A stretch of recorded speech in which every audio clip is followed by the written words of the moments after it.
All right. Thank you, everyone, for joining us here for our December 2023 MS and Entrepreneurship webinar series here at CU Denver's Jake Jobs Center for Entrepreneurship. My name is Brian Brinkman. I oversee recruiting and advising for MS Entrepreneurship program. I'm here with our program chair, MP. MP, how are you doing today? I'm doing great. How are you, Brian? Doing very well. Getting ready for the holidays, but still focused here on giving as much information as we can to prospective students. We appreciate all the work that you do very much. We appreciate this is a great program that we're excited to tell students about today. For those of you who have been to past webinars or have watched past recordings, we're going to do things a little bit differently today. We're going to talk, myself and MP, about the MS and Entrepreneurship program. Talk a little bit about why this program is such a good feature here at CU Denver, what the opportunities are in store for you as a student coming to CU Denver and taking part in this program. And once we conclude that conversation, I will spend a little bit of time kind of going through the specifics about the program and specifics around the application so that you walk away with as much information as possible. So why don't we go ahead here? I'm just going to give you all a quick overview of what we will be going through today. We're going to be having our interview to kick things off with MP. From there, following that interview, I will provide a little bit of an overview of the Jake Jobs Center for Entrepreneurship, the history of the center. We will talk a bit about the program, the structure, the curriculum. In addition, I'll give you some insights into networking and mentorship opportunities, as well as tuition and scholarship details for all applicants out there. And then I'll wrap this up with a little bit of information about the application itself, as we have a deadline, excuse me, that's coming up this Friday for our spring program, which will allow students the opportunity to really learn about the MS Entrepreneurship program and see if they can potentially have a seat here for this upcoming spring term. So before we dive into the questions, MP, I just wanted to get your thoughts on the overall MS Entrepreneurship program itself. What were kind of the origins for you in terms of creating this program, and why do you see this program having significant value in the larger Denver entrepreneurship community? All right, good question. So what I'm going to do is to just give you a little background of our center. Just take about a minute or so. And then what I'll do is tell you how the whole idea for a UMS program came about. I think that's the first thing, that's very fortuitous for us is that we started off in 1996. And that's when we launched our Center for Entrepreneurship. And so we've been developing grad classes. It was primarily a graduate program. And we've been developing graduate curriculum ever since. So what happened was that we had this incredible array of graduate classes that we were offering anyway. But then higher education is changing, as everyone knows. I mean, students are learning in different ways. And then higher education has been primarily academic in nature. And I know everyone knows that not only do you need academic education, but you also need experiential education, which means that you need networks, you need to be able to practice pitching your idea, if you have one, to experts in the industry. And we need to learn from people who've actually made it successfully. So we definitely need networking, but we also need actual experiential, education. And as you no doubt will be sharing, we have many experiential events, including our signature climb competition, which is free for students to apply to, and win lots of money. I think lots of money. And then, of course, we also have, in-house venture fund, which is a great experience for our students as well, because they learn how VCs think. So these are some experiential opportunities that we have created over the years. But I think that the main focus of the MS in Entrepreneurship program is to actually, in some ways, do things the opposite of traditional education. Let's see, traditional education, if you do an MS or an MBA, you have core classes. Everyone has to take those core classes.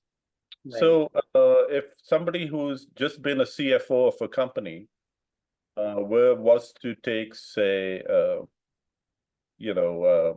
class in finance, and he could teach the teacher of the class because he knows more about finance than just about anyone else, that person still has to and is forced to take that class, which makes no sense.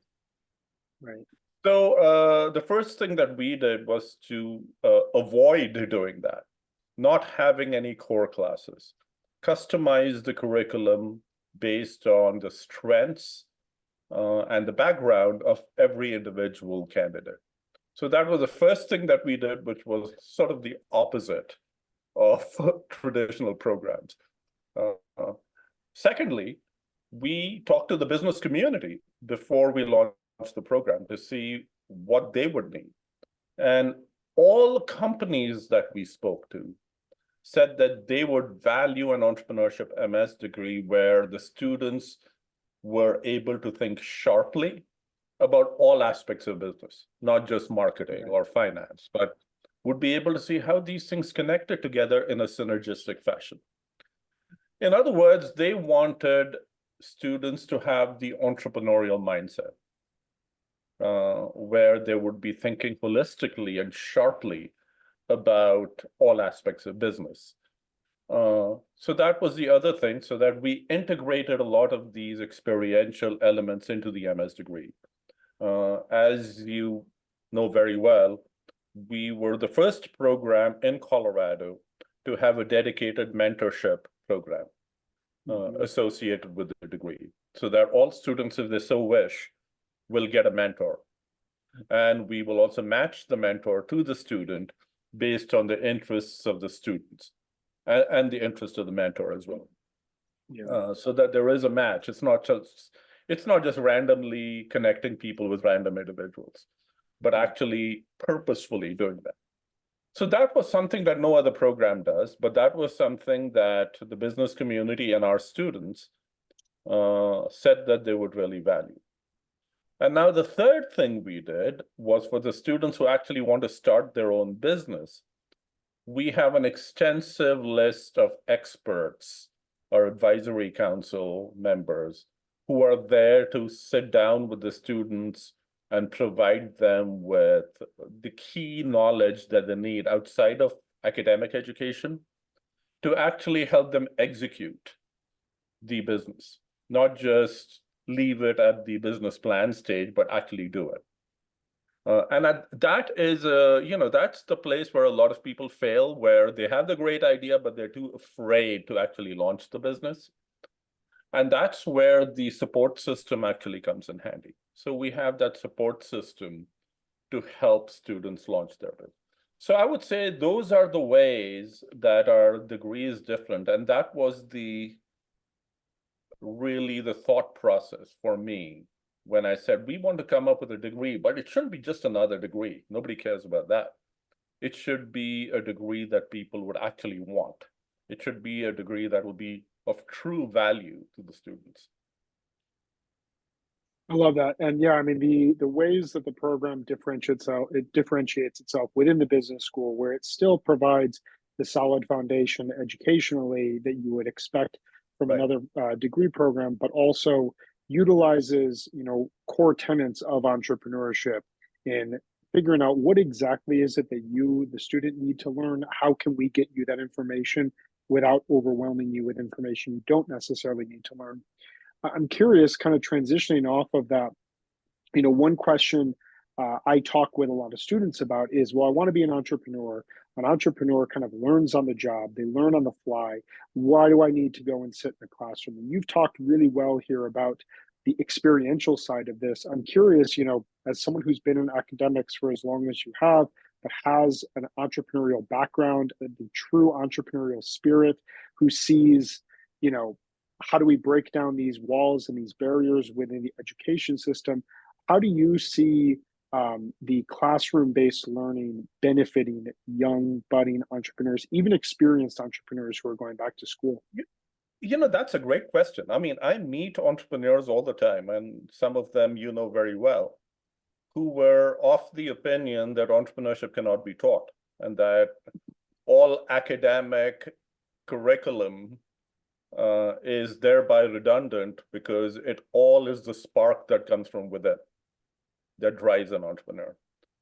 And we have a lot of entrepreneurs who have the spark in Colorado, who have a 99.9 chance of failing in their venture because they don't know what an income statement is, they don't know what a cash flow statement is, they don't know the fundamentals of marketing, and the spark only goes so far.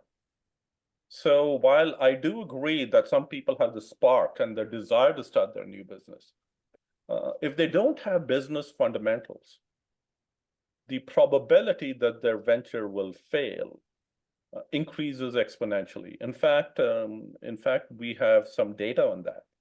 And we know that students who actually go through an organized, purposeful academic program in entrepreneurship and then launch their venture after that, reduce the probability of failure by about 40%.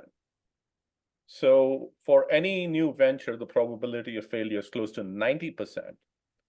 But with a purposeful business education to guide them, many of these students won't launch a business if they know it's going to fail. Sure. And so when they do launch the business, the probability of failure goes up, the probability of success goes up quite significantly. So, the general notion that academic education is unimportant couldn't be further from the truth.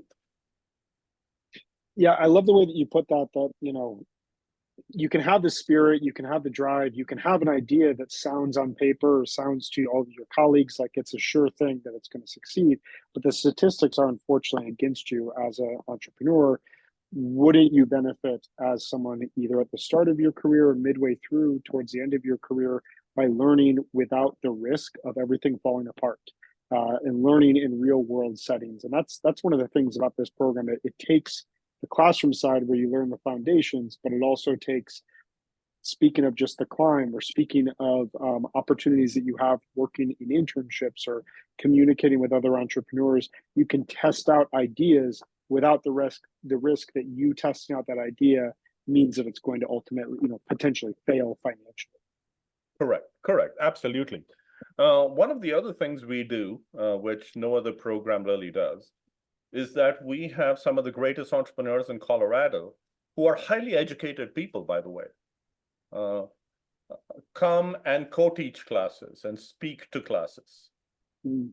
Because many of these people can vouch for the fact that it was the academic education that they had in the past that really was instrumental in their success. Now, having said that, the experiential aspect is equally important. So, actually going out, doing it, bootstrapping, doing the business on a small level, changing things as you learn, and then, using your networks effectively. All those things are very important as well. But, Joel Apple, the guy who invented OxyClean, who is a co-teacher with me in the program, he credits his MBA education, all the things he learned in the business school, to be critical in his success. And he's the first one, when we actually talk about marketing, he'll bring up academic marketing theories and then tell the students how he applied them in his business to make it successful. So I think that not only is it my opinion, of course, but it's also the opinion of these entrepreneurs who are connected with the center, that academic and the marriage between the academic and experiential education creates that synergy that we need for the best possible education. I want to dive into both of those because I think, you overseeing this program, conceiving of this program in a lot of cases, and, from my position, working closely with you just in terms of how do we really feature this program? How do we really showcase this to students? I'm curious when you think, based on the classes that we currently have available for students, if you were coming into a program like this, what are the classes that you would take to get that kind of foundational experience from an in-classroom education standpoint? And then we can pivot and talk about the experiential side.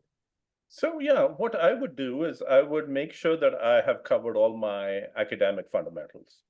Hmm. So for example, if I would come in as a student, I would probably, I have a PhD in marketing. So let's presume that I have marketing experience.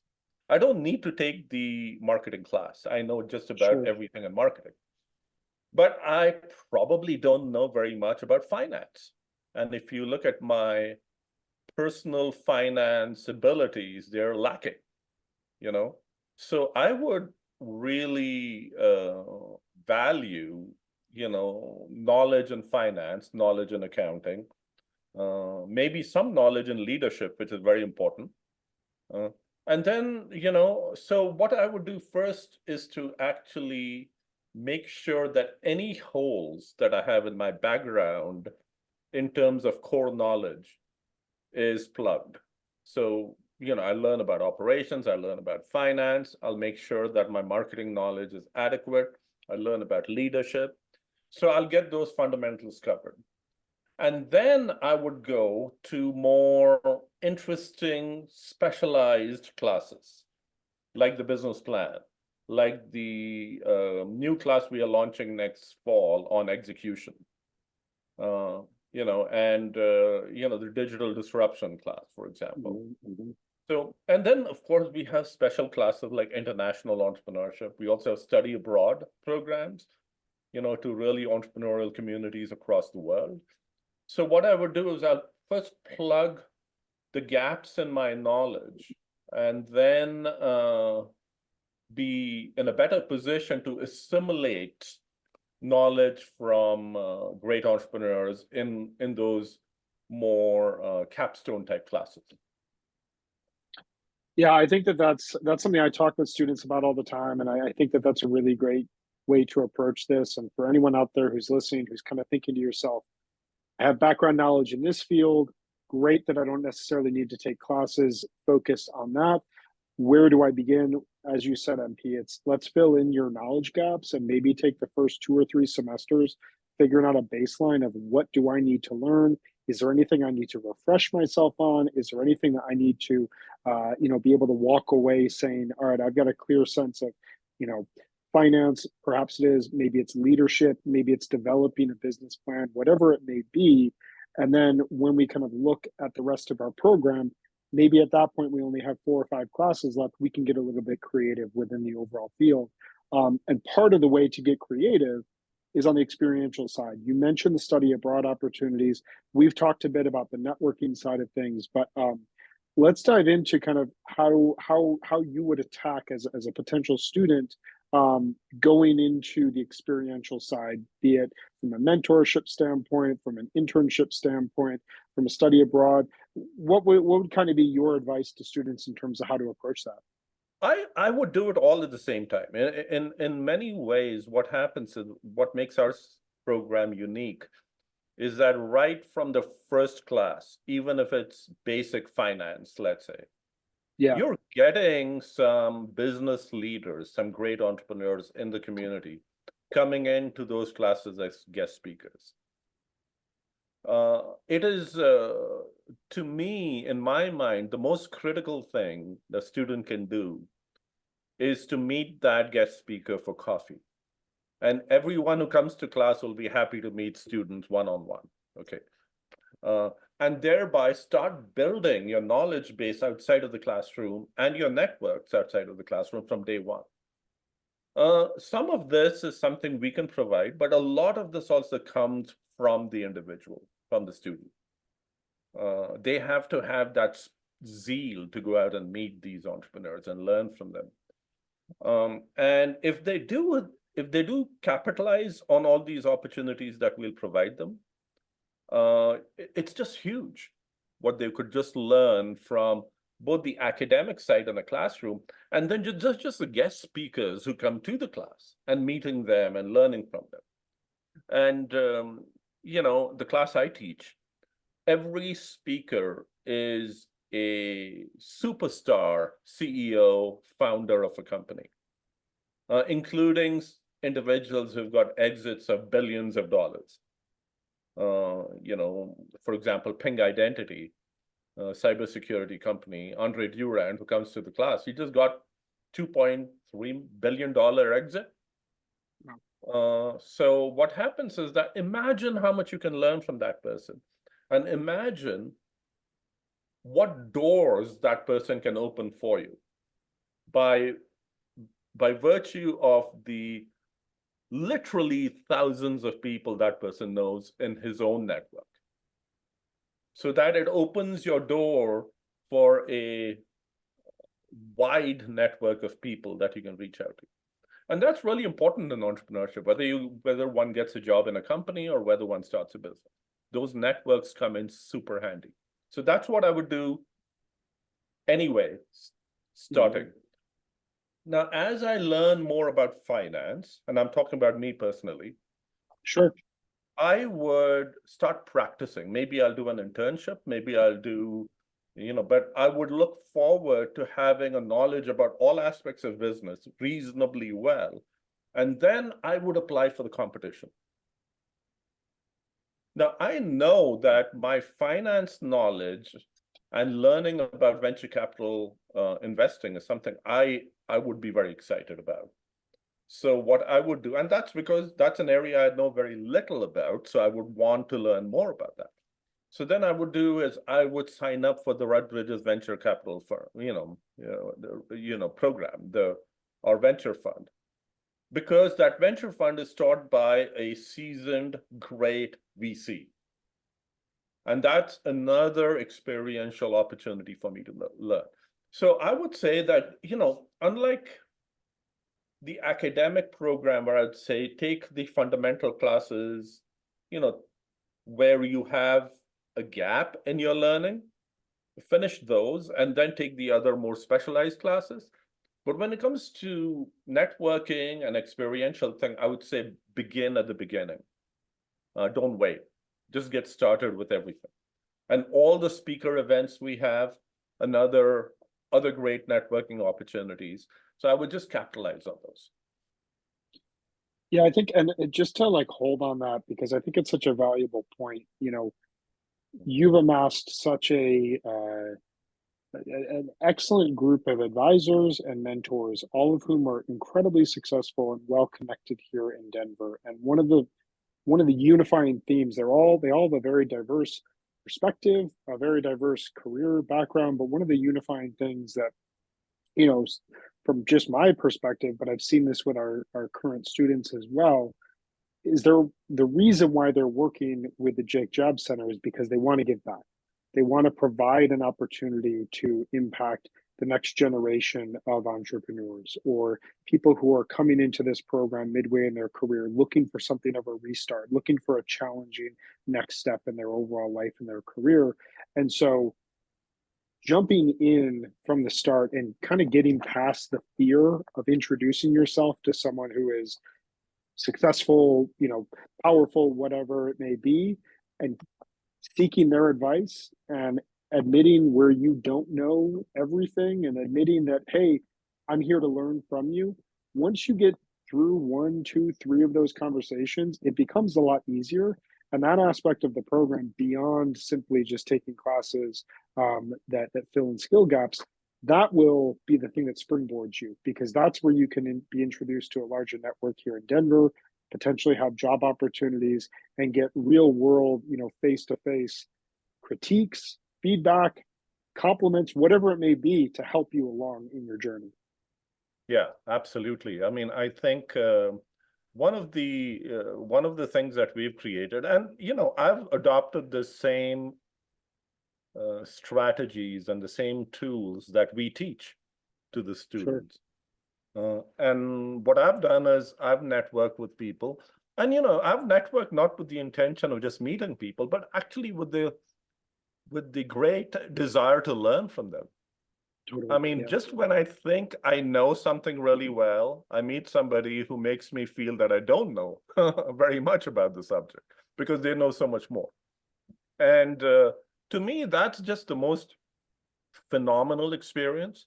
But what also happens is as you network with people and as you realize that you're building a friendship with these individuals, you find that they want to give back to the community. They want to give back to the Yeah. students.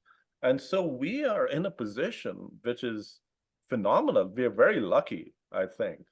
But we've got some of Colorado's greatest entrepreneurs. If you think of Joel, Jake, Afshin, Doug Bonnet. I mean, we've got some of the greatest entrepreneurs in Colorado affiliated with the center, and they're really involved in every aspect of the business. And they're also mentors. So they will be happy to talk to students. And I think that was only because we practiced what we preached and we went out to the community and actually sought their advice and also got them to be deeply associated with the center and with student success. Yeah, once you have that buy-in from people who are, that well known, that successful here in the Denver community, from a student standpoint, like that's where the selling point ultimately is. And Right. I want to ask you just two more questions here because I know you're a very busy man. You've got a lot that's going on as well. But I want to ask you, and I did not include this in the list of questions, so I'm throwing you a little bit of a curveball, but I think you're going to be able to answer it just well. We've been talking here about networking and speaking with people who are already established as entrepreneurs and the value there.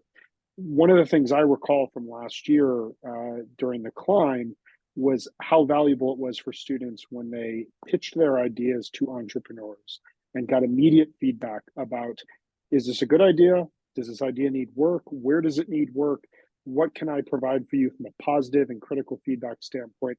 And students receiving that sort of feedback in the moment, I saw eyes light up and I saw people realize, oh my goodness, my idea actually has legs. It can become something, but I need to do this. Or I need to go back to the drawing board and learning that without pouring a bunch of money into it.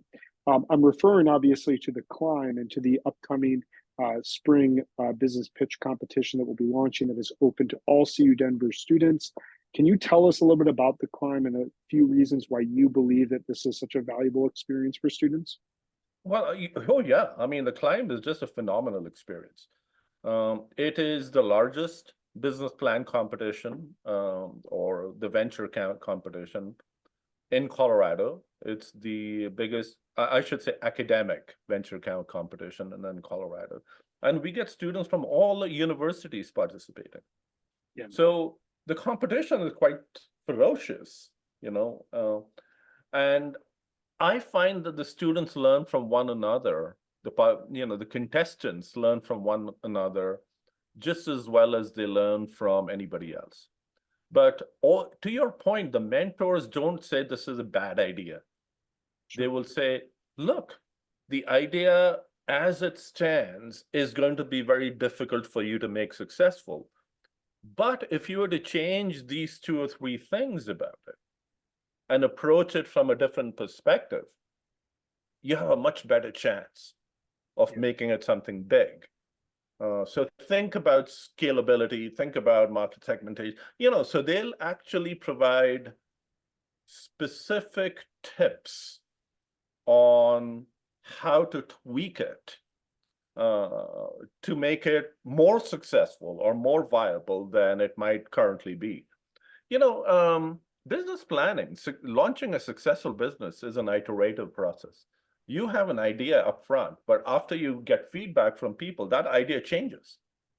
And there's constant evolution taking place. And I think that's where our mentors come in. And during the climb, there are over, I would say, 40 to 50 evaluators, mentors involved, judges involved. So the first step is the online judges, and they give written, detailed feedback. If they think your idea is really good, they'll still say, here are the changes I would recommend you make. Yeah. And if they think your idea is really bad, they'll say, I would say rethink this or rethink that, but they always provide feedback, and that's critical.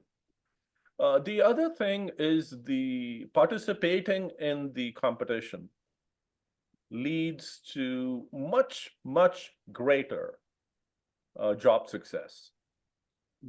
We find lately, I mean, I was talking to 3 or 4 students in the Red Bull Venture Fund, and they basically said that they went to big companies like EY that gets thousands of applicants from thousands, literally all the universities.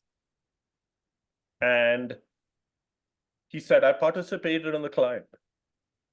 And the interviewer said, you mean you actually participated in a business plan competition? What was your idea? And how did you come up with the idea? How did the idea evolve? And when they have that conversation, what do the company recruiters think? Here is a person who's got an innovative mindset. Here is a person who's actually developed an entrepreneurial mindset. And as a result of that, whom am I going to hire? Somebody who doesn't think holistically, or somebody who's actually got some experience and evidence of actually thinking holistically about a business, even if they never launched it. So the very fact that they actually applied to the climb, and this is something we didn't expect, but now we find that students who apply to the climb are much more likely to be hired by companies for jobs, which you would never have thought would, which is kind of a surprise. So actually participating in experiential events makes one a much better candidate for a strictly, job position in a company. Nothing to do with launching a new. Yeah, no, it's interesting because you're just showing yourself from the start that you are willing to take that risk. You're willing to take those chances. You're willing to learn on the fly. That has a huge impact on potential employers. That has a huge impact on people that are in your buddy network. Giving, showcasing that you are willing to test something out, that you're willing to put yourself out there. In a lot of cases, that is in some ways more valuable than actual experience because it just shows you're hungry, that you're looking for something, and you're willing to learn on the fly, which is what a lot of people are looking for. And then you keep improving on the job because that's what you've been Right. doing. Exactly.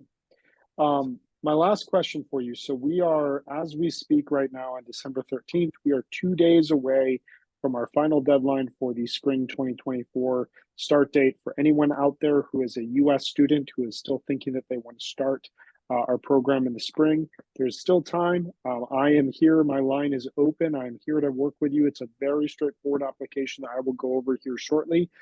We are going to be working with students towards our summer and fall start dates as well. But I'm curious, for someone in your position, MP, we're 2 days away from the application deadline. Give us your best pitch. Why do the MS Entrepreneurship program starting in January 2024? What is your thought? Well, it's the best program by far because it's very different from other programs. It's got the best academic content you can think of because it's not like consumer behavior theory. Sure. It's direct what applies to the real world. Number one. Number two, we have the lowest tuition rates. And thanks to tremendous amounts of scholarship we've received. For resident Colorado students, we are giving scholarships. Now, I have to say that secretly, but we're giving scholarships to everyone who applies. That reduces your tuition. For non-resident students, we are giving an even bigger discount. If you're not from Colorado, you also get, so it's also the best bargain around. It's the only program that gives us both academic and experiential education. And that experiential component is free. You get to participate in all these events, everything, without it's really costing anything. So you get more value from your education as well, because you're not just getting a strictly classroom degree, you're getting both a classroom and an experiential degree in a way. So you get more for your money and it costs you less. So I think it's by far the best bargain. And of course, if you're looking for a job in a company, I think the entrepreneurial mindset will hold you in very good stead. That's it right there. Cost effective, the experiential side of things, and the ability for you to really build out your curriculum as you see fit. MP, thank you so much for your time here today. I think it's been really, really valuable for prospective students to hear from you and why this program is so valuable to you. Thank you so much. Yeah, and if there are any students who are interested in talking to me directly, Brian, please send them over. I'll be happy to chat with them one-on-one. Absolutely. We will do that. Thank All you. right. Well, thank you, and good luck with the rest of the session, and we'll see you soon. All right. All right. Thank you so much. Bye-bye. All right, that was wonderful. We're going to go ahead here. We've got a few additional items to just go over to give you all some information about the program here. Huge thank you to MP for taking some time out of his schedule to give us a brief overview of the program and his thoughts on it. As you can see, there's a lot of energy from MP, and there's a lot of insight into entrepreneurship that will greatly help all budding entrepreneurs and all entrepreneurs who are looking at taking that next step in their career. So just a little bit of background here about the Jake Jobs Center for Entrepreneurship, which is where the master's degree program is housed. As MP noted at the start, this was founded in 1996 as the Bard Center. It was renamed in 2013 following a $12 million gift from Jake Jobs himself. If you are from Colorado, you are more than likely familiar with Mr. Jake Jobs, who oversees American Furniture Warehouse. If you are not from Colorado, Jake Jobs is one of the strongest, one of the best known entrepreneurs in the state. He believes in the strength of entrepreneurship from both an educational side as well as a business related side, and really believes that this is a huge way to impact education and business here in Denver. We are an academic department as well as a resource center. The goal here is to foster entrepreneurship at CU Denver. We develop relationships with local business leaders to provide opportunities and support for entrepreneurship students. As we talked about with MP, there are a lot of ways for you to connect with business leaders here in Denver and forward your career in a lot of cases. We also are the host here at CU Denver of The Climb and other entrepreneurial events to drive forward your overall studies. So an overview of the program, just to give you kind of the nuts and bolts of it. So it's a customizable 30 credit degree. So it's slightly less from a degree standpoint compared to, say, an MBA program, which is about 42 credits. A lot of our dual degree offerings are 42 credits, but if you just want to do the entrepreneurship degree, it's just 30 credits. This allows you to choose any 10 courses in entrepreneurship which align with your interests, goals, and your knowledge gaps. You can study everything from finance to accounting to leadership, bioinnovation, lean marketing, and so much more. As MP said, best way to go about this is to begin your overall program by focusing on what it is specifically that you need knowledge gap, or you have knowledge gaps in, you need to fill in skill gaps, and then expand from there to really showcase what is areas that you want to get a little bit more expertise in, plus potentially transition and focus a little bit on experiential learning. Speaking of, you can take part in events like The Climb, our Best of Colorado speaker series, engage with mentors and local entrepreneurs. You can take 2 internships for credit for the overall program. And speaking of, our robust advisory council offers mentorship opportunities for students.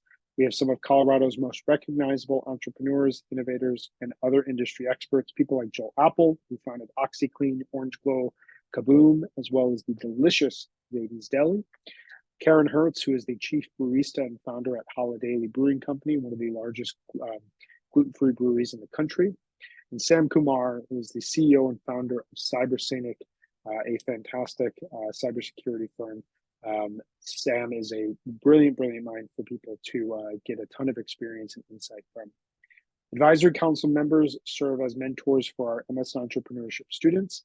How does this work? We have a robust team of mentors. You come to us and you say, hey, I'm looking for a networking opportunity with someone who has this kind of expertise. Perfect. You're looking to learn about marketing. You're looking to learn about patent law. You're learning to learn about developing a business plan. You're looking to learn about really tightening up your overall pitch for your idea. We've got the right person for you to speak with. So whatever it is that you're interested in speaking one-on-one with someone about, you come to me, you come to MP, you come to our larger team, we will connect you with the right person. We will reach out to our larger mentorship group and say, hey, we have a student who's looking to learn about this, to 3 or 4 of our mentors who fit the bill, who is available to speak within the next week. You 6 months later have something else that you want information on. Hey, I'm looking to break into this field. Is there someone that I can speak to about that? This is what my experience is thus far. This is where I'm looking to go in my career. Perfect. We will turn around and get you introduced to the right mentor for that. So really, it's a student-driven experience opportunity for you to come to us and say, I'm looking for more experience and insight in this field, in this part of entrepreneurship. We will connect you with the right mentor. In addition, as I noted, you can take 2 internships for credit within the program. If you are interested in getting internship credit, simply come to me and say, hey, this is where I'm looking to get experience in. Do you have any contacts or any companies I can work with? We will then take that information, reach out to our mentorship group, to our advisory council, say we have a student who's looking for experience within this field.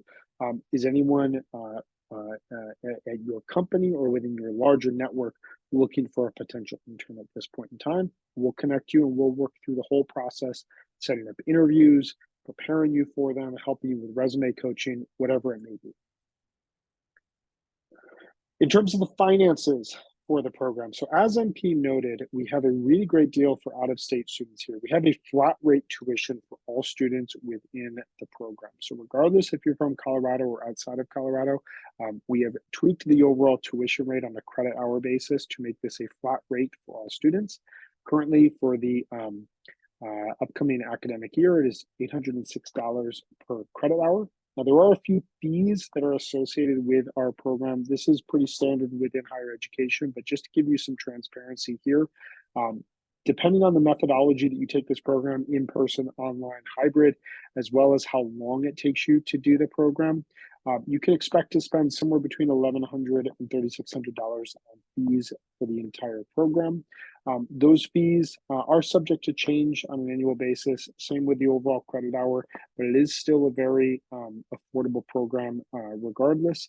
The estimated total cost for the program is between $25,000 and $27,700, including fees. So that is including fees. So under 30 grand at this point in time, you can anticipate to get your full MS Entrepreneurship degree, either being an in-state, out-of-state, or international student. And I can go into a little bit more details if people have questions on that, but we want to just be as transparent and forthright as possible. In terms of the application, as I noted, we are 2 days out from the final deadline here for our spring 2024 start date. That said, we are currently working with students for our summer 2024 and fall 2024 start dates, so don't think that it's too early for you to apply at this point in time. Deadlines for domestic students are down at the bottom of this page. May 15th for domestic priority. July 15th is the domestic final. So we are just a little bit over 6 months away from the domestic final application deadline. Plenty of time for students to work on their application if you're thinking about fall. Just so you know, from a summer standpoint, the final deadline is in March. The application itself is very straightforward. I tell students this all the time, and it holds true. You can get this application done in an afternoon if you had 2 hours to work on it. There's a few short answer questions that need to be completed. We need to see updated resumes, transcripts from all undergraduate institutions where credit was awarded. So even if you took one class and you transfer that into another university, we still need that transcript. But on the plus side, we can make a decision with unofficial transcripts. So if you have your transcripts on hold, are on file and you want to scan those and upload them to your application, we can go ahead and make a decision based off of that. Try to make this as simple and seamless as possible. There's no GMAT or GRE required for the overall program. References and interviews are optional. We will speak with you on an independent basis if that's something that is required for the overall program. And then there's a $50 application fee associated with the program. Now, if you are a student who has not yet applied for the program, but you are thinking about doing it ahead of this this Friday's deadline, your application fee is waived by attending this webinar. Just simply follow up with me with regards to that. As noted, once again, if you're looking ahead to fall 2024, our domestic priority deadline is May 15th. Our final deadline is July 15th. For international applicants, you have the exact same application as the domestic application. There's just a couple additional items, but the remainder of the application is the exact same. Few additional items, so we will need international credit evaluations for your grades if you went to a school internationally, so that we can make sense of what does that grade mean in that country versus what it means here in the United States.